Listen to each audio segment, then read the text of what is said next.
యాదగిరిగుట్ట ఆలయంలో భక్తిభావంతోనే తాను పీటపై కూర్చున్నానని చెప్పారు డిప్యూటీ సీఎం భట్టి విక్రమార్క. కింద కూర్చోవాలని తనకెవరూ చెప్పలేదని స్పష్టం చేశారు. ఆ సమయంలో తాను చాలా సంతోషంగా ఉన్నాను అంటున్న భట్టి విక్రమార్కతో మా ప్రతినిధి చారి ఫేస్ టు ఫేస్.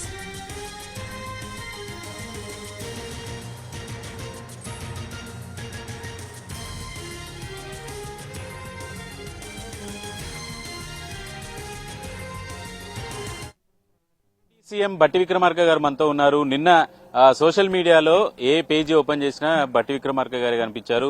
యాదాద్రిలో జరిగినటువంటి ఇష్యూపై భట్టి గారికి అవమానం జరిగిందని కొందరు, అలాంటిది ఏమీ లేదు, తానే గుడిలో ఎలా ఉండాలో అలాగే ఉన్నాను, నేనే కింద కూర్చున్నానని చెప్పేసి డిప్యూటీ సీఎం భట్టి విక్రమార్క కూడా ఉదయం చెప్పే ప్రయత్నం చేశారు. ప్రస్తుతం ఆయనతో మాట్లాడదాం. అసలు నిన్న ఏం జరిగింది? నిన్న సాయంత్రం భద్రాచలం వెళ్లేంత వరకు ఇట్లా సోషల్ మీడియాలో ట్రోల్ చేస్తున్న సంగతి కూడా తెలియదు. నేను చాలా స్పష్టంగా మీకు చెప్పదలుచుకున్నాను. నిన్న నేను చాలా సంతోషంగా ఉన్నటువంటి రోజు, బాగా ఆనందించినటువంటి రోజు కూడా. కారణం ఏంటంటే ఇదే మార్చిలో నేను గత సంవత్సరం సిఎల్పి లీడర్గా ఆదిలాబాద్ నుంచి ఖమ్మం వరకు మండు టెండర్లో పాదయాత్ర చేస్తూ అనేక గ్రామాలు, అనేక పట్టణాలు, అనేక మంది ప్రజల్ని కలవటం జరిగింది. ఆ కలిసిన క్రమంలో చాలా మంది చాలా సమస్యలు చెప్పారు. ముఖ్యంగా ప్రధానంగా ఇళ్ల గురించి మరీ చెప్పిన సంఘటనలు నా కళ్ల ముందు ఇంకా కదలాడుతూనే ఉన్నాయి. ఆ నడిచే క్రమంలో అందులో భాగంగా నేను యాదగిరిగుట్ట మీద నుంచి కూడా వచ్చాను. గుట్ట దగ్గర కూడా పెద్ద భారీ బహిరంగ సభ పెట్టి ఆ బహిరంగ సభ అయిపోయిన తర్వాత గుట్ట మీదకి నడుచుకుంటూ వెళ్ళి ఆ రోజు పాదయాత్రలో భాగంగా దర్శనం చేసుకున్న రోజు వారికి నేను మనస్ఫూర్తిగా వేడుకున్నాను. స్వామి, నువ్వు చాలా గొప్పవాడి. నేను చూసినటువంటి ఈ ప్రజల బాధలు, ముఖ్యంగా ఇళ్లకు సంబంధించిన సమస్యలు పరిష్కారం చేసే దిశలో మాకు ఉండేటట్టుగా అధికారాన్ని, కాంగ్రెస్ పార్టీకి అధికారం ఇస్తే తప్పనిసరిగా ఈ పేదవాళ్ళందరికీ ఇళ్లు కట్టించే కార్యక్రమం తీసుకునే బాధ్యత, తీసుకునే శక్తిని ఇవ్వమని చెప్పి నేను ఆ రోజు కోరుకున్నాను. అటువంటి కార్యక్రమానికి సంబంధించి మేము కాంగ్రెస్ ప్రభుత్వం రావటం, ఇచ్చిన గ్యారంటీలో భాగంగా అన్ని చేసుకుంటూ ముందుకు పోవటం. అందులో ప్రధానంగా నిన్న 11వ తారీఖు నాడు భద్రాచలంలో పేదలకు ఇళ్లు లాంచ్ చేసేటువంటి కార్యక్రమానికి బయలుదేరుతున్నటువంటి సందర్భంలో యాదగిరిగుట్ట కూడా వెళ్ళి అక్కడి నుంచి ఆడికి వెళ్దామని అనుకున్నాం. వెళ్ళిన సందర్భంలో మళ్ళీ ఆ దేవుడిని మొక్కుతూ చాలా ఆనందంతో ఉన్నది స్వామి నాకు ఈరోజు. ఆ రోజు ఏ పేదవాళ్ళ కోసం అయితే ఇల్లు కట్టించడానికి అవకాశం ఇవ్వమని అడిగాము. ఆ అవకాశం అద్భుతంగా కల్పించారు. ఆ అవకాశాన్ని ఈరోజు వినియోగించి మా ప్రభుత్వం ఈరోజు పేదలందరికీ ఇల్లు ఇచ్చే కార్యక్రమానికి ఈరోజు లాంచ్ చేస్తూ ఉన్నాం అని చెప్పి వారికి మనస్ఫూర్తిగా ధన్యవాదాలు చెప్పుకుంటూ, అక్కడ ఏ రకంగా అయితే భక్తిభావంతో కూర్చోవాలో ఆ రకంగా కూర్చొని వారికి నేను మనస్ఫూర్తిగా వేడుకలు చెప్పుకునేటువంటి కార్యక్రమం అది. ఆ ట్రోల్ చేస్తున్నట్టుగా ముఖ్యమంత్రి గారు, రేవంత్ రెడ్డి గారు, లేకపోతే ఉత్తమ్ కుమార్ రెడ్డి గారు, లేకపోతే కోమటిరెడ్డి గారు వాళ్ళు కావాలని అట్లా కూర్చొని నన్ను ఏదో కింద కూర్చోబెట్టారు అనేది కరెక్ట్ కాదు. ఎందుకంటే వాళ్ళందరూ కూడా నాకు మంచి స్నేహితులే, సహచరులే. వాళ్ళెవరూ నన్ను కింద కూర్చో అని చెప్పేటువంటి పరిస్థితిలో మనస్తత్వంతో ఉన్నటువంటి వాళ్ళు ఎవరు కాదు. సమస్య అంతా ఏంటంటే సార్, అక్కడ ముగ్గురు కులాలకు చెందిన వాళ్ళు ప్రతిపక్ష పార్టీ ప్రధానంగా ఆరోపణ చేస్తున్నారు. భట్టి గారి ఫోటోలు తీసేశారు, ఈ రోజు ఆయన అవమానించారు అని విమర్శలు చేశారు. దాన్ని ఎట్లా చూస్తున్నాను కదా, జరిగే నిన్న ప్రక్రియ మొత్తం నేనే దగ్గరుండి చేశాను. ఉదాహరణకి గుడికి వెళ్ళినప్పుడు కూడా ముఖ్యమంత్రి గారు కుటుంబ సమేతంగా వచ్చారు, వారితో పాటు మంత్రులు వచ్చారు, ఇంకా కొంతమంది శాసనసభ్యులు కూడా వచ్చారు. నేను ఉప ముఖ్యమంత్రిగా మిగతా శాసనసభ్యులందరినీ కూడా ఎంబడబెట్టుకుని లోపల తీసుకుని వెళ్ళి గర్భగుడిలో పూజ తీసుకొని వచ్చి వాళ్ళందరినీ సమన్వయం చేసుకుంటూ నేనే తీసుకుని వెళ్తా ఉన్నాను. ఆడికి వచ్చిన తర్వాత నేను పీట మీద కూర్చోవటం, అంటే స్టూల్ మీద కూర్చోవటం కంటే కూడా నేను ఆ పీట మీద కూర్చొని ఆశీర్వచనం తీసుకుని కృతజ్ఞతలు చెప్పుకోవాలనే ఆలోచనతో చేసిన కార్యక్రమం తప్ప నన్ను ఎవరు అక్కడ కూర్చోబెట్టే పరిస్థితి లేదు. నా మిత్రులు కూడా ఎవరు అటువంటి వాళ్ళు కాదు. వాళ్ళు ఎవరు ఆ రకంగా అటువంటి మరీ నేరో మైండెడ్ ఉన్నటువంటి వాళ్ళు కాదు వాళ్ళు ఎవరు. అట్లాగే ఒకవేళ అటువంటి వాళ్ళు ఎవరు ఉంటే తారాసపడితే అట్లా ప్రవర్తిస్తే చూస్తూ ఊరుకునేవాడు కూడా కాదు. నేను ట్రోల్ చేసినటువంటి వాళ్ళు కొద్దిమంది రాజకీయ దురుద్దేశం చేసి ఉండొచ్చు, కొద్దిమంది నిజంగా బాధపడి చేసి ఉండొచ్చు. వాళ్ళకి వీళ్ళకి నేను ఒకటే విజ్ఞప్తి చేస్తా ఉన్నాను. జరిగింది అది ఉద్దేశపూర్వకంగా ఎవరో కావాలని చేసింది కాదు. దయచేసి దాన్ని అపార్థం చేసుకోవద్దని. ఆత్మగౌరవం అనే ప్రస్తావన ఎందుకు వచ్చింది సార్? నేను అదే అంటున్నా, వాళ్ళు తెలియక చాలా మంది అట్లా అరే కావాలని అట్లా కింద కూర్చోబెట్టారు అనేటువంటి భావంతో చాలా మంది ట్రోల్ చేసి ఉండొచ్చు. కానీ కొద్దిమంది రాజకీయ పరంగా కావాలని కూడా ట్రోల్ చేసి ఉండొచ్చు. వాళ్ళకి నేను అభిమానులు కూడా చెప్తున్నాను, ఇది కరెక్ట్ కాదు. ఆనాడు నేను పాదయాత్ర సందర్భంగా చూసినటువంటి అనేక సంఘటనలకి సమాధానం చెప్పి వాటికి సొల్యూషన్ చూపించే కార్యక్రమంలో భాగంగా ఈరోజు ఆర్థిక శాఖను చూస్తూ ఉన్నాను నేను, అట్లాగే ఎనర్జీ శాఖను చూస్తూ ఉన్నాను, మొత్తం ప్రణాళిక శాఖను కూడా చూస్తున్నాను. గవర్నమెంట్లో ఏం ప్లానింగ్ చేయాలనే దాన్ని కూడా నేను చూస్తున్నాను. ఆ స్థాయిలో నేను ఈరోజు ఆనాడు మేము ఏవైతే బాధలు ఇబ్బందులు ప్రజలు చూశానో వాటన్నిటినీ పరిష్కారం చేసేటువంటి శక్తి నీవు దేవుడా అని కూడా నేను మొక్కుకున్నాను. వాళ్ళు చేయగలుగుతున్నాం. సరే, ఇప్పుడు అంత సంతోషమైన రోజు అని మీరు ఫీల్ అవుతున్నారు, కానీ అదే రోజు మీరు సోషల్ మీడియాలో ట్రోల్ అయ్యారు. అదే అన్నా, మోస్ట్ అన్ఫార్చునేట్ థింగ్ అది. అందుకే నేను నాకు తెలిసిన తర్వాత ఇది తెలిసి నా ఏమిటున్న మిత్రులు కూడా వాళ్ళు కూడా ఫీల్ అయ్యారు. అరే ఇదేంటి ఎట్లా ట్రోల్ చేస్తున్నారు అంటే, మీరేం వరి కావాలండి, ఇదే డెలిబరేట్ గా జరిగింది కాదు. ఇది నేను ఇక్కడ దేవుడి గుడిలో కూర్చొని ఎట్లా ఉండి నేను భక్తిభావాన్ని ప్రదర్శించాలని అందుకోసమే ఆడ మధ్యలో వాళ్ళు అటు ఇటు స్టూల్లో కూర్చున్న వాళ్ళని అటు ఇటు జరిపి నేను కింద కూర్చోలేను కదా. సో కావాలని నేనే పక్క వచ్చి కూర్చున్నాను. ఈ ఎపిసోడ్ జరిగిన తర్వాత సీఎం కావచ్చు, మీ మంత్రులు ఉత్తమ్ కావచ్చు, కోమటిరెడ్డి గారు కావచ్చు, ఉదాహరణకి సీఎం కూడా రేవంత్ రెడ్డి గారు కానీ ఉత్తమ్ కుమార్ రెడ్డి గారు కానీ ఇవాళ ఇంకన్నా కూడా చాలా బాగా అరే ఇదేంది బట్టిపోయి ఇట్లా అసలు ఇట్లా ఉంటుంది, అసలు నిజంగా నువ్వేమైనా ఫీల్ అయినా అని నన్ను అడుగుతుంటే నాకు బాగా అనిపించింది. అనేది అసలు మనకి అప్పటి వరకు అసలు తెలియదు మాకు ఊరికి. సో నేను అందుకే అంటున్నాను అది కరెక్ట్ కాదు. బట్టి గారు, మీకు బాగా గుర్తుండాలి, మీరు పాదయాత్ర సందర్భంగా మీ నియోజకవర్గంలో గతంలో ప్రతిపక్ష నాయకుడు ఉన్నప్పుడు ఒక మహిళ వచ్చి మీ దగ్గరికి మామ ఉన్నాడు, తోడికోడలు ఉన్నారు, కానీ ఒకటే ఇల్లు ఉంది అని చెప్పి ప్రస్తావించారు. అలాంటి వాళ్ళకి ఇప్పుడు మీరు ఇల్లు ఇచ్చారా, ఇస్తున్నారా? 100%. నేను ప్రతి ఊర్లో నేను ఎవరెవరైతే నన్ను కలిసి కాగితం అర్జీ ఇచ్చి అడిగారో వాళ్ళందరి చిట్టా అంతా నా దగ్గర ఉంది.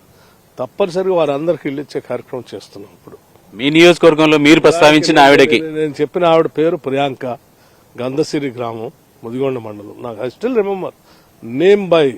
ప్రతిదీ నాకు మనసులో అలా నాటుకొని పోయినాయి. అంటే వాళ్ళు నిజంగా ఆవేదన చెందుతూ బాధపడుతూ వాళ్ళు చెప్పిన సంఘటనలు తప్పనిసరిగా వాళ్ళందరికీ ఇల్లు ఇస్తున్నా, ఇంక్లూడింగ్ ఆ ప్రియాంక కూడా. నేను చెప్పాను, ఆ ప్రియాంక వేరే పార్టీకి సంబంధించిన గ్రామశాఖ అధ్యక్షుడు భార్యనే అని చెప్పారు అప్పుడు. బట్ ఐ స్టిల్ బాధలు ఉన్నటువంటి వాళ్ళు, పార్టీలు సమస్యలు కాదు ఇక్కడ ముఖ్యం, అవసరం ఉన్నటువంటి వాళ్ళందరినీ ఆదుకోవటమే ఇందిరమ్మ రాజ్యం యొక్క లక్ష్యం. ఈరోజు మీరు ఉదాహరణ చూసి ఉంటారు, ఇవాళ 1,00,000 మంది పైబడి మహిళలతో ఈరోజు హైదరాబాద్ నగరం నడిబొడ్డున వడ్డీ లేని రుణాలు ఇస్తూ రాబోయే 5 సంవత్సరాల్లో 1,00,000 కోట్లని మహిళా సంఘ సభ్యురాలకి రుణాలు ఇప్పించి ఆ 1,00,000 కోట్లకు సంబంధించినటువంటి వడ్డీని రాష్ట్ర ప్రభుత్వమే కట్టేటట్టుగా నిర్ణయం తీసుకుని ఈరోజు మనం సభలో ప్రకటించాం. ఇది కూడా చాలా ఆనందించదగినటువంటి విషయం. ఎందుకంటే గ్రామీణ ప్రాంతంలో మధ్యతరగతి కుటుంబాలు, పేదలు బాధలు అన్ని తెలిసినటువంటి వ్యక్తిగా వాళ్ళందరి సమస్యలు పరిష్కారం చేయడం కోసం కాంగ్రెస్ పార్టీ ఒక మంచి అవకాశం ఇచ్చింది మనకి. సార్, మీరు ప్రభుత్వాన్ని శాసిస్తున్నా, ప్రభుత్వంలో నాదే కీలకమైనటువంటి నిర్ణయాలు చేసినట్టు నిజంగానే అవి శాసించగలుగుతున్నారు సార్ పట్టిగా? అఫ్ కోర్స్ అండి, ప్రభుత్వంలో మా ముఖ్యమంత్రి గాని మిగతా మంత్రివర్గ సహచరులు గాని తప్పనిసరిగా మేమందరం కమిట్మెంట్తో ఒక మంచి సంకల్పంతో పనిచేయాలనుకుంటున్నాం. ఎందుకంటే ఒక అవకాశం వచ్చింది. రాష్ట్రంలో ఉన్నటువంటి ప్రజలు కోరుకున్న తెలంగాణ రాష్ట్రం వచ్చిన తర్వాత ఈ రాష్ట్ర సంపద వనరులు వాళ్ళకి చెందకుండా పోతా ఉన్నాయి. ఆ చెందించడానికి కావాల్సిన కార్యక్రమానికి సంబంధించిన ప్రభుత్వం ఈరోజు మా చేతిలోకి వచ్చింది కాబట్టి తప్పనిసరిగా వాళ్ళకి అది అందించాలన్నది మేము పదే చెప్పాం. సంపద సృష్టించాలి, సంపద పంచాలి, ఆ సంపద అంతా కూడా ప్రజలకే చెందాలని కూడా ఆ చెందే కార్యక్రమంలో ఈరోజు సంతృప్తిగా పనిచేస్తా ఉన్నాం.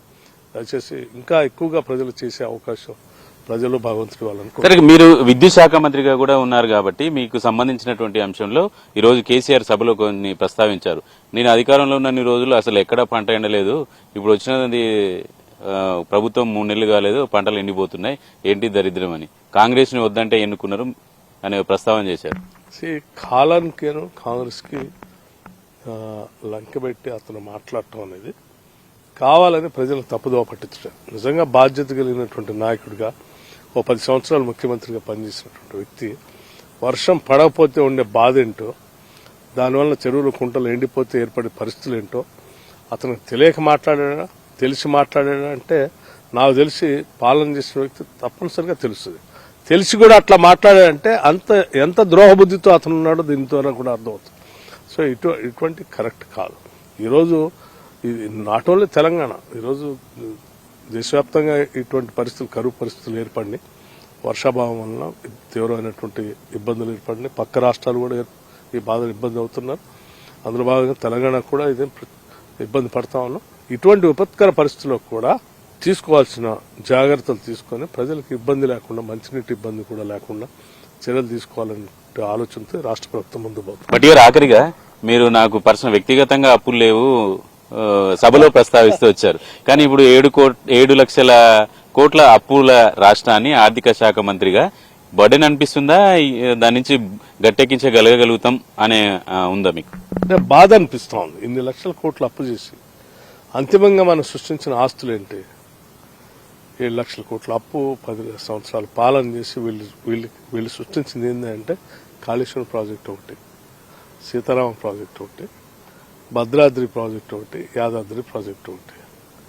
భద్రాద్రి ఏమో సబ్ క్రిటికల్తో సమస్యలు ఇబ్బందులు ఉంది. యాదాద్రి ఏమో చాలా దూరంగా, ఏదో 385 కిలోమీటర్ల దూరంగా బొగ్గు దొరికే ప్రాంతం నుంచి దూరంగా కట్టడం వల్ల ఆ ఖర్చు తడిసి మోపిడయి అదో పెద్ద భారంగా కాబోతా ఉంది. ఈ కాళేశ్వరం పరిస్థితి ఏమైందో మీరు చూశారు.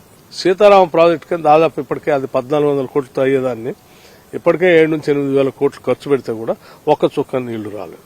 సో అంతిమంగా మీరు 10 ఏళ్లు ఏ అంశాల మీద దృష్టి పెట్టి ఖర్చు పెట్టి మేము గొప్పలు చెప్పుకున్నారో ఆ గొప్పలు చెప్పే అన్ని కూడా ఈరోజు రాష్ట్రానికి ఒక పెను భారంగా మారబోతా ఉన్నాయి. ఇది ఒక పెద్ద ప్రమాదకరమైన పరిస్థితి. బట్టి గారు రాష్ట్ర ప్రజల కంటే బట్టి గారే ఎక్కువ సమస్యలు ఉన్నట్టు సార్. ఒకవైపు విద్యుత్ సంబంధించిన సమస్యలను ఫేస్ చేయాలి, ఇంకోవైపు రాష్ట్రం యొక్క ఆర్థిక స్థితిగతిని అన్నిటినీ సెట్ చేసుకుంటూ మీరు ఇచ్చిన 100 హామీలని ఇచ్చినటువంటి 10 హామీలని సెట్ చేయాలి. తప్పదు. రాష్ట్ర ప్రభుత్వం బాధ్యత తీసుకున్న తర్వాత ఉన్నటువంటి ఆర్థిక పరిస్థితులను చక్కదిద్దుకుంటూనే ప్రజలకి సరైనటువంటి పాలన అందిస్తూ ఇచ్చిన హామీలు నెరవేరుస్తూ ముందుకు పోవటమే మా ముందున్నటువంటి ఒక ప్రధాన లక్ష్యం. అయితే మేము తీసుకున్నటువంటి ఈ నిర్ణయాలన్నీ మా సంకల్పం స్పష్టంగా చిత్తశుద్ధితో ఉంటే డెఫినెట్ గా అన్ని ఏదో రకమైనటువంటి ఒక దారి మనకు కనిపిస్తూనే ఉంటుంది.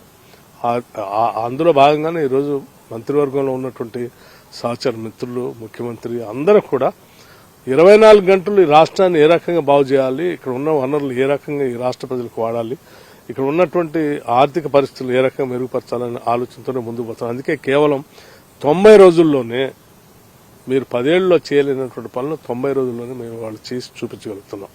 ఉదాహరణకి మేము ఇచ్చిన గ్యారంటీలో మహాలక్ష్మికి ఫ్రీ బస్ రైడ్ చేస్తా అని చెప్పాం, చేసి చూపిస్తా ఉన్నాం. ఇవాళ ఎన్ని కోట్లు, దాదాపు 20 కోట్లు పైబడి మహిళలంతా కూడా 0 టికెట్తో ప్రయాణం చేస్తున్నారన్న లెక్కలు తెలుస్తా ఉంది.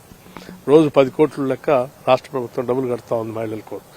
వైట్ రేషన్ కార్డు ఉన్నటువంటి వాళ్ళందరికీ 200 యూనిట్ల లోపల బిల్లు లేకుండా 0 బిల్లు ఇచ్చే కార్యక్రమాన్ని మేము ప్రకటించాం, చేస్తా ఉన్నాం. సార్ అందరినీ తృప్తిపరిచారు కానీ ఉద్యోగులు ఇవాళ కేబినెట్ మీటింగ్ అయితే డిఏ కోసం ఎదురు చూశారు. దానికి ఏమైనా పరిష్కారం ఉంటుందా పార్లమెంట్ ఎన్నికల ముందు? తప్పనిసరిగా హోదాని తర్వాత పరిష్కారం చేసుకుంటూ వస్తున్నాం. మేము ఉద్యోగస్తులకి మాట ఇచ్చాం, మేము రాగానే ఉద్యోగాలు ఇస్తాం. కేవలం 3 నెలల్లో 30,000 ఉద్యోగాలు ఇచ్చాం. మళ్ళీ చాలా నోటిఫికేషన్స్ ఇచ్చాం. ఇచ్చిన నోటిఫికేషన్లే కాకుండా ఆ నోటిఫికేషన్ ప్రిపేర్ కావడం కోసం పనికొచ్చేటువంటి విధంగా ఇవాళ రాష్ట్ర వ్యాప్తంగా అంబేద్కర్ నాలెడ్జ్ సెంటర్స్ కూడా పెట్టాలనుకుంటున్నాం. ప్రతి శాసనసభ నియోజకవర్గంలో best of the best lecturers ఈ రాష్ట్రంలో అందుబాటులో ఉన్నటువంటి వాళ్ళని హైర్ చేసి హైదరాబాద్ నగరం నడిబొడ్డున జ్యోతిరావు పూలే సెంటర్లో స్టూడియోలో ఆన్లైన్లో పాఠాలు చెప్తా ఉంటే అంబేద్కర్ నాలెడ్జ్ సెంటర్స్లో ఆయా శాసనసభ నియోజకవర్గాల్లో విద్యార్థులు అక్కడ కూర్చొని పాఠాలు వినేటువంటి టెక్నాలజీతో పనికొచ్చేటువంటి పాఠశాలని ఈరోజు నిర్మించిస్తా ఉన్నాం. ఎవ్వరూ ఆ నియోజకవర్గాలు దాటి హైదరాబాద్ దాకా రావాల్సిన అవసరం లేకుండా ఇది మేము సంకల్పం ఉంది కాబట్టి చేయగలుగుతున్నాం. అట్లాగే మీరు అడిగిన జర్నలిస్టుల కోసం అడిగారు. ఎస్, వాళ్ళకు కూడా ఇల్లు ఇవ్వాలనేది మా సంకల్పం.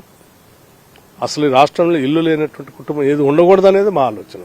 తప్పనిసరిగా వన్ ఆఫ్టర్ ది అదర్ వాళ్ళకు కూడా చేసుకుంటూ వస్తాం. Thank you sir, thank you very much. ఇది భట్టి గారు చెప్తున్నారు. నిన్న జరిగినటువంటి ఎపిసోడ్ లో ఎవరు అవమానించేటువంటి ప్రయత్నం గానీ ఆత్మాభిమానాన్ని పక్కన పెట్టే తీరుగా నేను కూడా వ్యవహరించబోననేటువంటి అభిప్రాయాన్ని డిప్యూటీ సీఎం భట్టి విక్రమార్క గారు చెప్తున్నారు. వినోద్తో చారి, ఎన్టీవీ, హైదరాబాద్.